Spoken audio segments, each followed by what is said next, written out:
Origins, Tracing the Roots of Success, One Leader at a Time. A series that goes beyond titles and accolades to uncover the real stories behind great leaders. Success isn't just about milestones. It's about the experiences, challenges, and values that shape visionaries. Through this series, we explore the defining moments, early influences, and leadership philosophies that have driven some of the most inspiring minds. What fuels their ambition? What lessons shaped their path? And how do they continue to impact the world? This is Origins, where leadership meets legacy.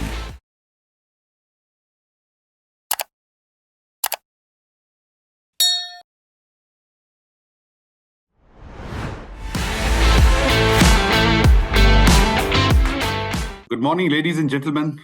Welcome to another episode of Origins, Tracing the Roots of Success, One Leader at a Time, an exclusive leadership series by Indian Conventions. Today, we have privilege of speaking with a distinguished leader who has been in the forefront of India's startup innovation and ecosystem, Mr. Srinivas Rao Mahankali, or as many of us call him, MSR. He is ecosystem builder, serial entrepreneur, former CEO for T-Hub. MSR has played a pivotal role in fostering entrepreneurship and driving innovation. As former CEO of T-Hub Hyderabad, he led the vision of strategy to build world-class innovation ecosystem, supporting startups, innovators, and corporates. With over 3 decades of experience in IT industry, he has successfully co-founded 2 ventures, Ojas, which was acquired by NSE IT in 2019, and Network Solutions, which was acquired by IBM in 2005. Beyond his entrepreneurial success, MSR is partner at Social Venture Partners, where he mentors, coaches, and startups and social enterprises, leveraging his expertise in design, thinking, and executive coaching. He also is a charter member of TIE and actively contributing to India's entrepreneur community. His passion for fostering innovation and building robust startup ecosystems has made lasting impact in India and beyond. MSR, it's truly an honor to have you with us today. Welcome. Good morning, and thank you very much. Thank you for having me on this event. Thank you so much. So today we want to, start from the professional milestones and beyond that, and your personal journey and the early influences and defining moments and values that made the leader that you're today. So let's start from the very beginning. Just to add something to it, which is not a part of the interaction. I started my consulting company back in 2005, and we were the vendors for Network Solutions in recruitment. And because of, and there was another organization called Daksh at that point of time, and Network Solutions and Daksh were acquired by IBM.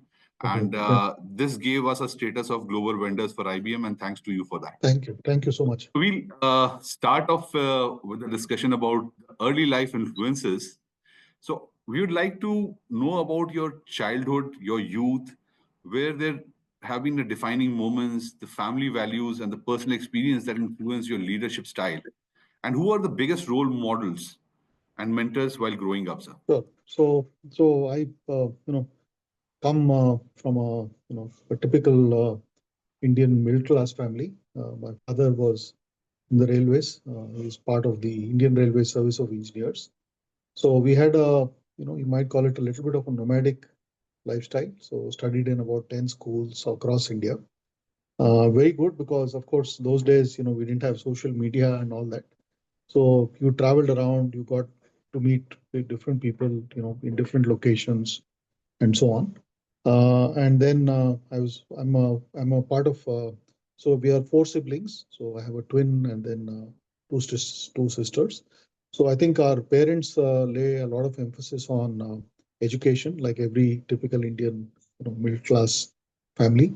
So I think they gave us the opportunity to focus on building out education. I think what I learned, I think the biggest obviously influences in a young person life are obviously parents. I think both my father and mother made sure that we were very focused on a few things. One is, I think, the value of hard work, the value of living a simple life, the value of humility, and of course integrity, right?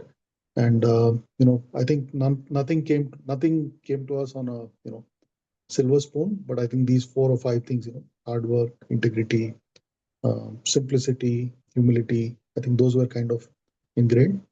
Also, I think my grandfather, which is my paternal grandfather and paternal grandmother, and my maternal grandmother, who used to stay with us, they also came up the hard way. So I think kind of that whole thing got kind of ingrained in me, and I'm really grateful to them for all that they taught us and helped us get to where we are, right? And then, of course, obviously, a number of the teachers I studied under. As I said, I studied in about 10 schools. So many of the teachers left a kind of lasting impression. Then in college, as both in when I was in engineering in Osmania, and then when I went to IIM Bangalore for my MBA. So we had some outstanding professors. Again, very good people, and I think one learned a lot from them. Yeah, that's wonderful. And you spoke about being in 10 school, and that was the social media at that point of time. And I would like to say that I'm beating you a little. I studied in 13 schools. So, Okay. so my dad was on a transferable assignments, and he used to move almost every 6 to 7 months. He was with a federation, so we were on the move. In the bargain, we had numerous friends, and the volume of people that we got connected was huge. So I usually tell my daughter that you studied for 14 years in one school, and I was in those 14 years I moved to 13 schools. So that's the kind of social network that was actual social network that was created. So we'll move to the professional side now. That you have over 40 years you spent in the IT industry. And was there a turning point in your career that sets you to the path of entrepreneurship and the ecosystem building? And what were the most challenging decisions that you had to make in early life, in your early career? So I think I would look at I've been working now for about just over 38 years, and I would break up that journey into four parts. So the first 12 years after graduating from business school, which is IIM Bangalore, I joined what you would now refer to as a startup. In those days, the term was not so fashionable as it is now. A company called Sonata, which is now a mid-sized software company. So I worked in Sonata and a couple of other companies for about 12 years. And then in 99 is when I decided to go down the route of entrepreneurship. So I think those 12 years were a great learning experience. I think some of this for the first 4 years was pre-liberalization, etc. And then the second, the next 8 years were, during the post-liberalization phase, post 91, right? So obviously, and in all three cases, I worked with fairly small companies. So I had the advantage of working directly with, the founder or the CEO in all three cases. And I think they were also role models for me, right, in many ways. So my first boss, a gentleman called B. Ramaswamy, sadly no more. And then I worked with Mr. Pradeep Kar, etc. in my client. So I think one we learned by watching them at close quarters, how they were going around trying to figure out how to build a business, their thought process, etc., right?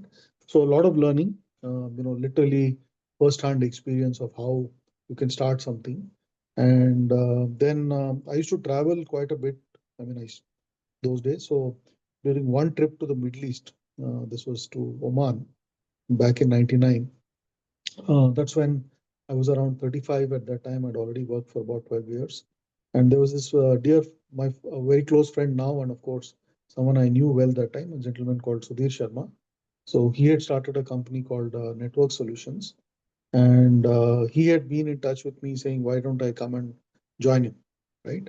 And so during, those days in the Middle East, during the Ramadan period, things used to shut down for long periods of time in the afternoon. There was no entertainment of any kind, so you had to literally be in the hotel. So I was sitting around and thinking, and I felt, that given the experience I had, given that I knew Sudhir well, etc., this is the right time to plunge into becoming an entrepreneur, right? So at the age of 35, um, I decided to go down the entrepreneur route, and then for the next 20 years, from 1999 to 2019. So I had two stints as an entrepreneur. So the first one with Sudhir in this company called Network Solutions, which then got acquired by IBM in 2005. And then I started a cybersecurity company in 2008, August, which got acquired in 2019. Right. So I think so. In some ways, you can possibly call me an accidental entrepreneur because when I started, working back in '87, at that time entrepreneurship was not really top of my mind. But I think just the experience of having worked with entrepreneurs, and I think entrepreneurship at the end of the day, a lot of it is very much about role models and about aspiration. So when you see people around you doing what they are doing, right, you get inspired, and then obviously you weigh the risks of doing something, etc. And then of course one advantage was, given that by the time I'd already worked for about 12 years, one always knew, though one didn't think of it that way, but one always knew if things didn't work out, one could always go back and get a job, right? Though obviously when you start something, you don't think of failure, right? But that was always there, that given the background and all of that. So I think it's a good journey. 20 years. Of course, time is a blur. So how the 20 years passed, it's hard to kind of recall. But I think I must say, I think in hindsight, had a wonderful time. The when you build something from ground up, right? There's a tremendous sense of satisfaction. The fact that you were able to build a business, and between the two entities, cumulatively more than 2,500 people were employed at various points in time. So putting, in some ways, helping put food on the table for those families. Many of those individuals have gone on to start something on their own, have built outstanding careers. One feels very, very gratified and at the same time humbled, that one is able to do something to make a difference to not just one's own life, but also to the life of a few others. That's lovely. And the other part, challenging decisions in the entrepreneurship journey, and you co-founded and exited Network Solutions. So, what are the key lessons you learned from these experiences, and how did these ventures shape your perspective on scaling the exiting startups? So I think the first one with Sudhir, Sudhir Sharma. Sudhir is a wonderful person, one of the most amazing people you can get to meet. Very, very down to earth, very grounded, etc. And I think the reason why we got along so well was because I think fundamentally we were aligned on a few things, right? One is, when you're building a business, first you have to build a good team. One, right? Second is, when things go well, it is the credit of the team. When things don't go well, it is your failure, right? Because you obviously, Yes. as a leader, if you've taken some decisions which don't work out, the first you should stand up, own up responsibility for why they didn't work out, right? So that's one. Second is, take care of your clients, okay, and take care of your people, right? So if you're focused on delivering outstanding service, high quality experiences to your customers, that is far more than any amount of marketing can do for you, because the customers will become your brand ambassadors. So a relentless focus on quality, on customer satisfaction, right? And also, give freedom to your people. Yeah. Sometimes mistakes do happen. Okay. But as long as one knows that the mistakes happen because of come from good intent, the intentions of trying to do something, irrespective of the outcome, are always good. Then support your team, right? So I think and of course run whatever you're doing with a very high degree of integrity, transparency, right? And make sure that when things go well, everyone gets taken care of, right? It's not just a few people cornering all the spoils and the riches, but make sure everyone feels, who has been part of the journey, who's contributed, gets recorded, gets rewarded, gets recognized. I think those are the fundamentals. Perfect, sir. And you've helped numerous startups scale up during your term as the CEO for T-Hub, and that has it was phenomenal being at T-Hub, and it was too good to see that a state-of-art international kind of a setup is in Hyderabad. So I would like to understand regarding the building you already spoke. What role do incubators and accelerators play in shaping the future of startups in India? And what are the things that T-Hub brought in for them that was unique and novel from the other incubators? So while I think if you look back at the at the at the history of entrepreneurship, see, India has historically had many strong entrepreneurial communities, right? So maybe the mercantile communities, from a long time Yes. ago, trading, etc., etc. And then, of course, many early stage pioneers, for example, the Tatas, Birlas, and of course, many other big companies later. But this whole startup thing is relatively new, right? And I think to some extent, the startup thing is a fallout of what happened in the IT services space about starting, say, in the early 80s, right? Companies like Wipro, Infosys, etc., which emerged, and many other companies. So they just showed that, you essentially someone who comes from a solid, those stories are all well known. So I won't go over all of them, but Yep. somebody with a normal middle class background, has had a decent education, can aspire to move from a job seeker to becoming a job giver. And I think entrepreneurship is one key element of entrepreneurship is also about creating value for the society around you, right? And I think India needs more entrepreneurs, and I think the way forward for entrepreneurship is the way forward for large scale job creation is through entrepreneurship, right? So that being said, I think this the whole thing around the first part of your question was around role of incubators and accelerators. I think clearly, right? So there are so many young people who have ideas about wanting to do something, wanting to solve some problems. It could be problems which are, for example, related to, let's say, the UN SDG goals, right? So clean air, clean water, shelter, housing, good healthcare, education, and so on. And there are others who are solving other, many complex business related challenges, right? Be it in supply chain or logistics or in finance, etc., etc., right?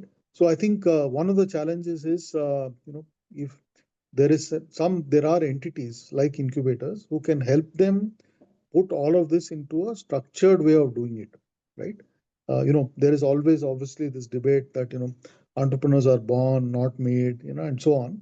I think it's a mix of both. There are some things which are inherent in you. So obviously, if you are not a risk taker, you can't be an entrepreneur for sure, right? So you need to have some element of being able to take, calculated risks.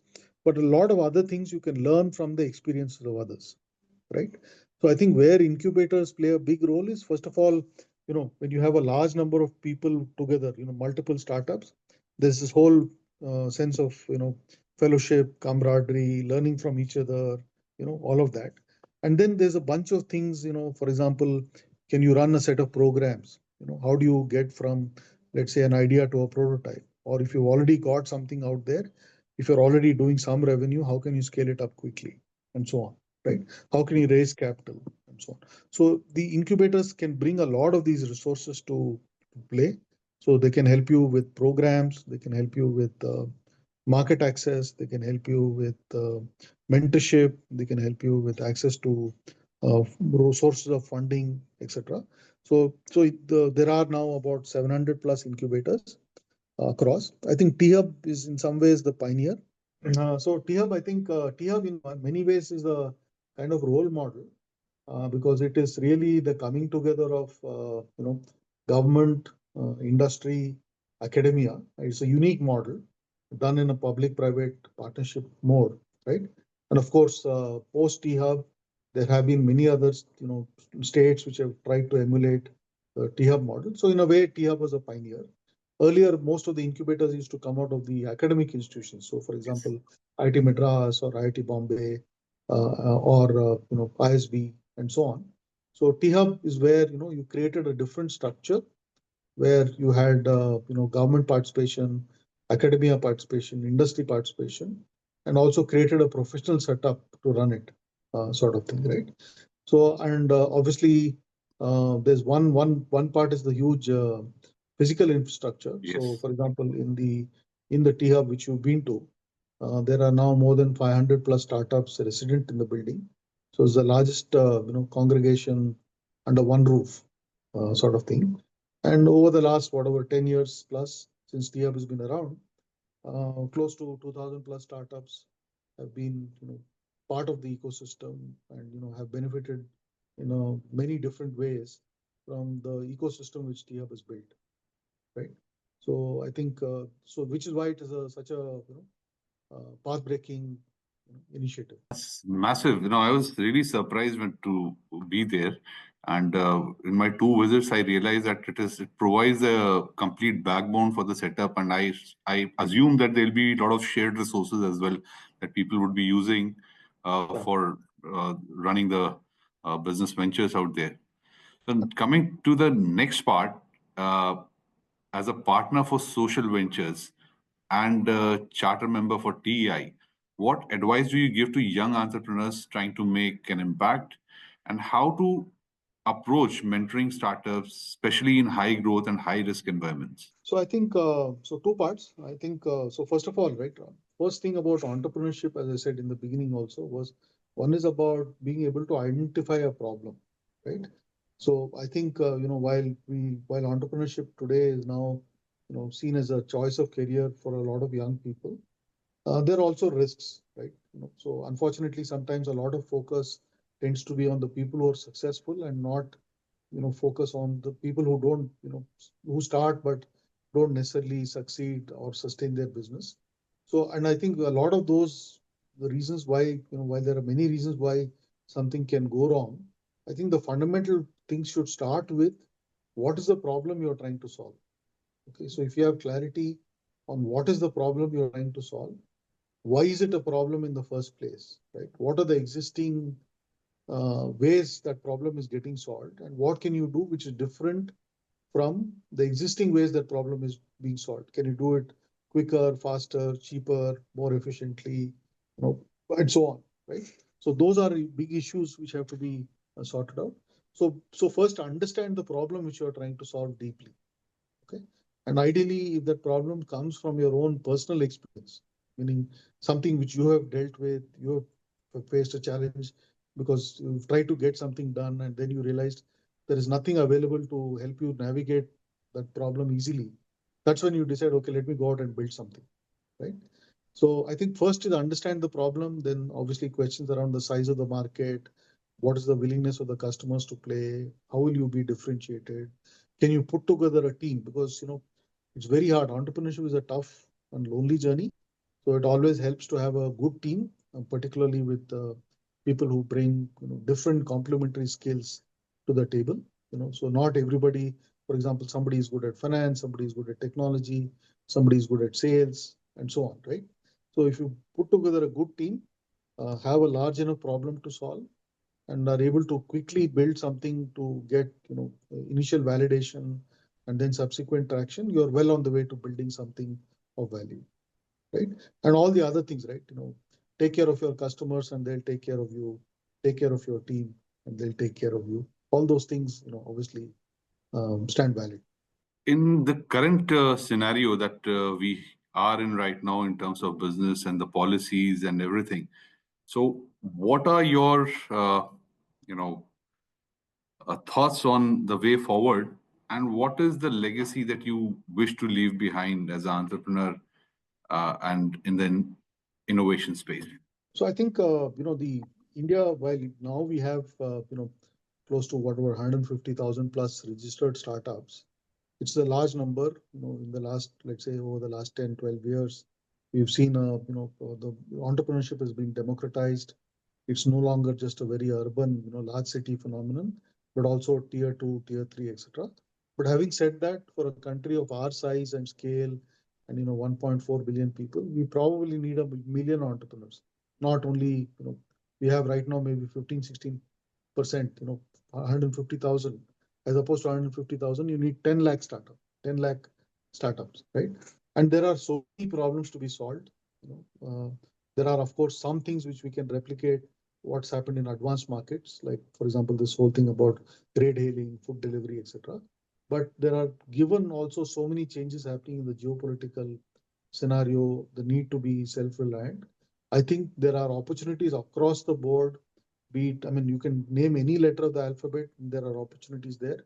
Be it in agriculture, where even today 40-50% of our population is still in agriculture. And there are many problems to be solved in agriculture. There are many problems to be solved in cybersecurity. I'm just going alphabetically, right? There are many problems to be solved in education. There are many problems to be solved in fintech. There are many problems to be solved in defense. There are many problems to be solved in sustainability. There are many problems to be solved in healthcare and so on, right? So pretty much every letter of the alphabet, there are many problems to be solved. So I think the key is to identify what the problem is, and then figure out what can you build and what you have done in your past. If, for example, healthcare as an example, right? We do know, we are, for example, close to 10% of our population is prone to lifestyle diseases, right? So, be it in the cardiac space or in diabetes or something like that. So what can we solve for them, right? So I think the opportunities are endless. I don't think there's a shortage of opportunities for problems to be solved, right? And some of these challenges are very uniquely Indian, okay? May not be relevant from a, let's say, a developed economy standpoint. So you'll have solutions which are very local in nature, okay? And there are other solutions which you can build, which are, to start with, you can do focus for building for India, but then potentially they can scale. I mean, good example would be UPI, right? It was something which was built for India, but now, many other countries are also looking to adopt it, sort of thing, right? So I think the opportunity is huge, and I just wish that more and more young people start adopting. See, when you think about entrepreneurship, broadly, it is about critical thinking, creative thinking, problem solving, you know, learning how to collaborate, learning how to communicate. And not everyone may become an entrepreneur, but these are skills which you might call 21st century skills, which every young person today will require, given the changing dynamics of changes in technology and so on.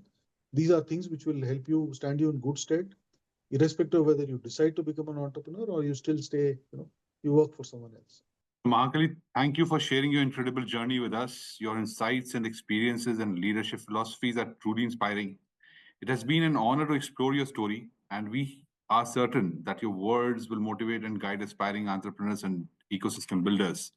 We wish you continued success in all your endeavors before in driving innovations and mentoring the next generation of entrepreneurs. Thank you once again for being with us as a part of Origins, tracing the roots of success one leader at a time. Thank you, Mr. Mahankali. Thank you, Mr. Rizvi. Honor and pleasure to be part of this conversation, and I wish you all success in your journey as well.